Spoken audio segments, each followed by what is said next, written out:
Bom, o João Lucas está perguntando o que deixa um livro caro. João Lucas, eu como editora, né, eu trabalho com livros faz muito tempo, né, eu sempre digo que o livro não é caro.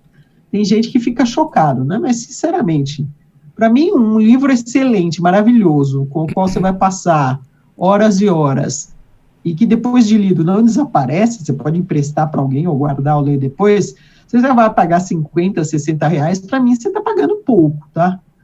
Mas, voltando, o preço do livro tem a ver, sim, com o número de páginas, o papel e tal, mas tem a ver com outras coisas, que são o trabalho de produção. Você fazer preparação de texto, você fazer diagramação, você fazer capa, você tem que fazer. Não importa se o livro tenha poucas unidades, poucos exemplares à venda ou muitas. É por isso que dá diferença no preço final quando você tem uma tiragem grande e uma tiragem pequena. Digamos que você pagou, sei lá, 5, 10 mil reais para fazer toda a parte de produção. Aí você faz uma tiragem de 100, digamos, uma tiragem baixa. Então, o custo de produção vai ter que ser diluído por aquele 100 apenas, ou seja, fica muito caro o livro, fica 100 reais, né? Agora, se você dilui numa tiragem, digamos, de 2 mil exemplares, aquele mesmo custo de 10 mil reais fica baixo. É por isso que editoras grandes, que têm tiragens grandes, podem, às vezes, lançar o livro mais barato do que um autor que está lançando poucos livros, uma tiragem baixa, tá? Essa é mais ou menos a lógica. E levando em conta que, para quem não sabe como é que funciona o mercado, né, um livro, quando ele está na livraria, a livraria fica com 50% a 60% do preço de capa. Então, se o livro custa 50 reais, a livraria ficou com pelo menos 25 reais. Exato. Né? Então, o que acontece? Desses 25, o que sobra, os outros 25, fica para a editora pagar imposto, pagar o diagramador, pagar o capista, pagar o revisor, pagar todos os profissionais que estão lá dentro da editora, que não estão necessariamente ligados diretamente ao livro, como, sei lá, o cara do estoque, o cara do departamento administrativo. A editora tem toda uma estrutura que não necessariamente é o cara que está fazendo o livro em si. O departamento de marketing também. Enfim, tem muita gente nessa cadeia.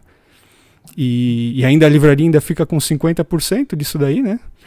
Então, vocês imaginam, e mais 10%, de 8% a 10% que vai ficar para o autor, vocês imaginam quanto a margem que a editora tem de manobra para ela, né? Descontando tudo isso que ela tem pelo meio do caminho. A editora não é a que mais ganha nesse meio todo aí, né? Quem ganha realmente é a livraria. Não mesmo, são os distribuidores, os pontos de venda. Sim. Inclusive, tem gente discutindo em transformar esse sistema, porque ele não é um bom sistema. As editoras ficam muito fragilizadas. Ao longo dos tempo, as editoras foram abrindo as pernas para as livrarias, né?